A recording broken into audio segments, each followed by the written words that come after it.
Hello student, welcome to the vision academy education. और हम इस वीडियो में आज पढ़ने वाले हैं one of the important carbon compound ethanol के बारे में। इस वीडियो में हम एथेनॉल के यूजेस देखेंगे, फिजिकल प्रॉपर्टीज़ देखेंगे, केमिकल प्रॉपर्टीज़ देखेंगे एंड कुछ प्रॉब्लम सॉल्व करेंगे उससे रिलेटेड, और हम एक फैक्ट देखेंगे। चलिए हम पहले देखते हैं what is the uses of ethanol. Ethanol is used in the manufacture of drugs, plastic, lacquers, polishes, plasticizers and cosmetics. Ethanol का जो यूज होता है ड्रग्स जैसे कि मेडिसिन को मैन्युफैक्चर में यूज होता है, प्लास्टिक्स बनाने में यूज होता है, लैकर्स बनाने में, पॉलिशेस और प्लास्टिसाइजर और कुछ कॉस्मेटिक प्रोडक्ट्स में एथेनॉल का यूज होता है। Ethanol is used in medicine such as tincture iodine, solution of iodine and ethanol. जो टिंक्चर आयोडीन होता है वो आयोडीन और एथेनॉल का एक सोल्यूशन होता है। Cough mixture and in many tonics में एथेनॉल का यूज होता है, और बहुत से ऐसे कुछ मेडिसिन हैं जिनमें एथेनॉल का यूज होता है। It is used as a solvent in the manufacture of other organic compound. इस सेंटेंस का मतलब ये है कि एथेनॉल ऑर्गेनिक कंपाउंड्स को मैन्युफैक्चर करने में एज अ सॉल्वेंट यूज किया जाता है and as an additive to automobile fuel, a mixture known as gasohol. Ethanol का यूज ऑटोमोबाइल फ्यूल में भी होता है। ऑटोमोबाइल फ्यूल में कैसे होगा? अगर गैसोलीन के अंदर 10% इथाइल अल्कोहल मिक्स किया जाता है तो ऐसे मिक्सचर को हम गैसोहॉल बोलते हैं, और वो as a automobile fuel use किया जाता है। तो in this way ethanol automobile fuel में यूज़ होता है। Ethanol is a major industrial chemicals. हमने अगर इतने सारे यूजेस देखे हैं, ऑब्वियसली ये मेजर इंडस्ट्रियल केमिकल्स हैं। तो एथेनॉल का यूज़ ऐसे बहुत से सेक्टर्स में होते हैं, मेडिसिन्स, ऑटोमोबाइल और normal day to day life जो हम प्रोडक्ट्स देखते हैं, कॉस्मेटिक्स के देखते हैं, प्लास्टिक्स के देखते हैं, वो सारी चीज़ें, बहुत सी चीज़ें एथेनॉल से बने होते हैं। Point is the intoxicating portion in many alcoholic drinks such as beer, wine and distilled spirit is ethanol.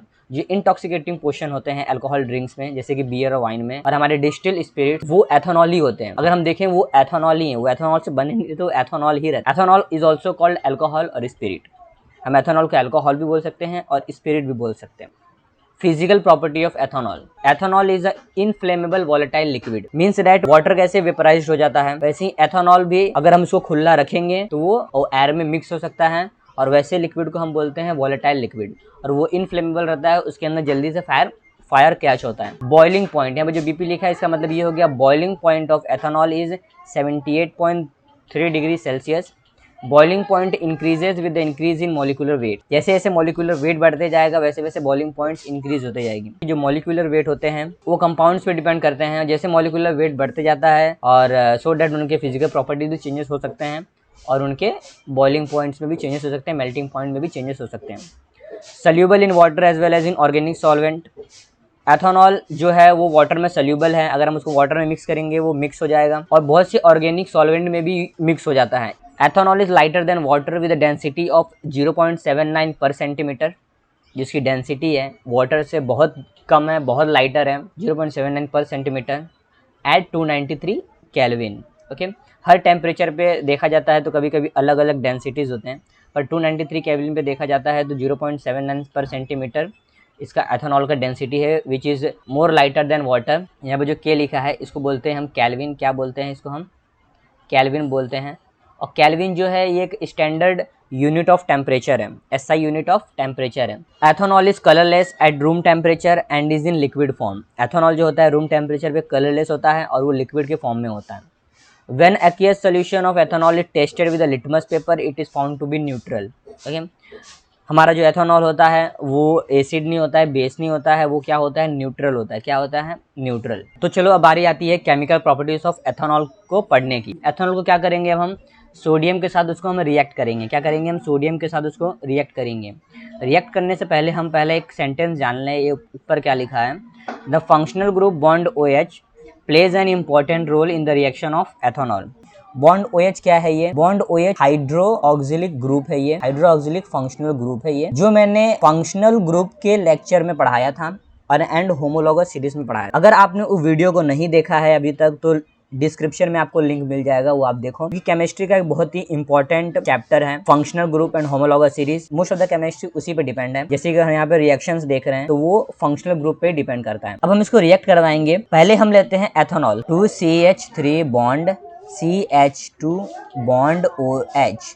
तो जो ये OH है इसको हम हाइड्रोक्सिलिक फंक्शनल ग्रुप बोलते हैं। हाइड्रोक्सिलिक ग्रुप है ये, एथेनॉल हो गया है। ओके, नेमिंग में मैंने आयुपेक के लेक्चर में आयुपेक के नोमेनक्लेचर के लेक्चर में बता दिया था कि नेमिंग कैसे होता है। तो चलिए हम पहले रिएक्ट कर लेते हैं सोडियम के साथ, ये इंपॉर्टेंट है पहले। इससे क्या होगा, हमें केमिकल प्रॉपर्टीज पता चल जाएगा एथेनॉल का। तो ये हमारा एथेनॉल है, अब मैंने इसको रिएक्ट किया है सोडियम के साथ, किसी सोडियम के साथ रिएक्ट किया है। ओके, तो जब हमने रिएक्ट किया सोडियम के साथ, हमने टेस्ट ट्यूब में क्या किया, एथेनॉल के लिया, उसके अंदर हमने सोडियम के 2-3 पीसेस डाले। सोडियम एक ऐसा मेटल है कि जो अगर हम उसको वाटर में थ्रो करेंगे, मतलब पानी में भी अगर हम उसको फेंकते हैं या थ्रो करते हैं उसके अंदर या उसके में डालते हैं फटाक से, वो फायर कैच कर सकता है। तो चलिए हम इसको सोडियम को पहले एथेनॉल के साथ ऐड करते हैं। तो जैसा मैंने आपको बताया था, एथेनॉल को हम एक टेस्ट ट्यूब में लेंगे, उसके अंदर 1-2 पीसेस डालेंगे सोडियम के। तो उसके अंदर क्या होगा, उसके अंदर एक गैस बाहर आएगा। क्या आएगा, एक गैस बाहर आएगा जो रहेगा हाइड्रोजन। क्या रहेगा, हाइड्रोजन। जो मैंने यहाँ पे एरो बनाया है मीन्स डेट यहाँ पे हाइड्रोजन गैस मतलब लिबरेट हुआ है। अगर वही एरो अगर मैं नीचे बनाता हूँ और वहाँ पे किसी कोई और कंपाउंड या कोई और यहाँ पे एलिमेंट होता है या कोई और मॉलिक्यूल्स होता है, अगर वो एरो डाउनवर्ड की तरफ होता है मीन्स डेट वो चीज़ वहाँ पे प्रेसिपिटेट हुई है। क्या हुई है, प्रेसिपिटेट मतलब जमी हुई है। तो ऐसे रिएक्शन में जब हमने सोडियम को एथेनॉल के साथ रिएक्ट किया है, उसके अंदर क्या हुआ है, हाइड्रोजन गैस लिबरेट हुआ है। इस प्रोडक्ट का नाम क्या है, elk oxide, ALKOXID, elk oxide salt. ये हमें एल्क ऑक्साइड सॉल्ट मिला है और यहाँ पे हाइड्रोजन गैस लिबरेट हुआ है। क्या हुआ है, हाइड्रोजन गैस लिबरेट हुआ है, लिबरेट। ओके, तो अगर हम अच्छे से पढ़ें इसको हम क्या पढ़ सकते हैं, sodium ethoxide.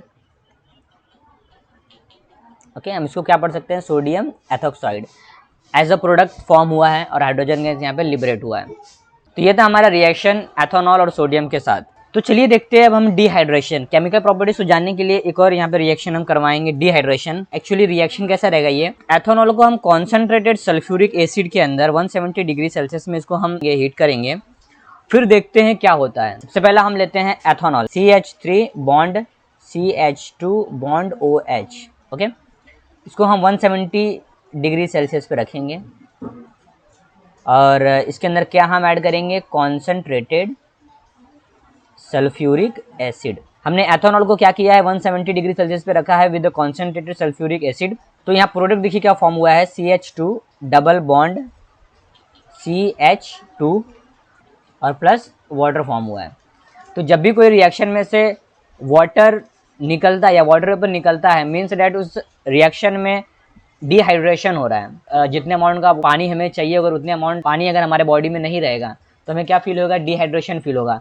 Same that in this case also, इस रिएक्शन में से क्या हो गया है, वाटर निकल गया है, तो ऐसे रिएक्शन को हम बोलेंगे डिहाइड्रेशन रिएक्शन बोलेंगे। जब एथेनॉल को कॉन्सेंट्रेटेड सल्फ्यूरिक एसिड के साथ जब हमने ऐड किया तो 178 डिग्री सेल्सियस पे, तो उसमें से एक प्रोडक्ट फॉर्म हुआ है जिसको हम बोलेंगे ईथिन। क्या बोलेंगे, ईथिन। ईथिन प्रोडक्ट फॉर्म हुआ है और वाटर प्रोडक्ट फॉर्म हुआ है। तो इसको हम लिख लेते हैं, प्रोडक्ट क्या फॉर्म हुआ है, ईथिन, और ये क्या हो गया है, water. Most of the cases में डिहाइड्रेशन रिएक्शन में इसका यूज़ होता है, कॉन्सेंट्रेटेड सल्फ्यूरिक एसिड का, मोस्ट ऑफ द केस देखेंगे अगर तो ये था हमारा डिहाइड्रेशन रिएक्शन। तो हमने 2 टाइप के रिएक्शन देखे हैं, एथेनॉल को हमने सोडियम के साथ रिएक्ट करवाया है और डिहाइड्रेशन में हमने क्या किया है, कॉन्सेंट्रेटेड सल्फ्यूरिक एसिड के साथ उसको रिएक्ट करवाया है। तो चलिए एक प्रॉब्लम है उसको हम सॉल्व कर लेते हैं। पहला प्रॉब्लम क्या था तुम्हारे टेक्स्ट बुक में, explain by writing a reaction what will happen when pieces of sodium metal are put in n propyl alcohol. ये हमारा एन प्रोपाइल का फॉर्मूला है, सॉरी मॉलिक्यूलर फॉर्मूला है। यहाँ पे 3 कार्बन एटम है, CH3 bond CH2 bond CH2 bond OH। ये हमारा फंक्शनल ग्रुप है, ये हमारा हाइड्रोक्सिलिक फंक्शनल ग्रुप है और सोडियम के साथ हमने इसको रिएक्ट करवाया है। तो प्रोडक्ट हमें क्या देगा, CH3 bond CH2 bond CH2 bond ONA। तो इसको हम क्या बोलेंगे, सोडियम प्रॉप ऑक्साइड। और यहाँ पे हाइड्रोजन गैस क्या हो गया है, लिबरेट हुआ है, मतलब ऑब्टेन हुआ है, ये एज अ गैस के फॉर्म में ऊपर चला जाएगा और हमें प्रोडक्ट क्या मिला है, सोडियम प्रॉप ऑक्साइड। दूसरे केस में हम देखेंगे, explain by writing a reaction which product will be form on heating n butyl alcohol with a concentrated sulphuric acid. तो दूसरा ये है क्वेश्चन हमारा, explain by writing a reaction which product will be form on heating n butyl alcohol with concentrated sulphuric acid. N butyl alcohol को जब हम concentrated sulphuric के साथ उसको हीट करेंगे तो कौन से प्रोडक्ट फॉर्म होंगे वो हमें यहाँ बताना है। तो मैंने लेफ्ट हैंड साइड में रिएक्टेंट के साइड में मैंने लेफ्ट हैंड साइड में एन ब्यूटाइल को ले लिया है और हमने हीट किससे किया है 170 डिग्री सेल्सियस पे हीट किया है with the concentrated sulphuric acid. जब मैंने केमिकल प्रॉपर्टीज जब पढ़ा रहा था, जब एथेनॉल में पढ़ा रहा था, जब मैंने एथेनॉल को सल्फ्यूरिक एसिड से हीट किया था तो वहाँ पे प्रोडक्ट फॉर्म हुआ था वाटर। वो एक डिहाइड्रेशन रिएक्शन में हमने देखा था वाटर फॉर्म हुआ था।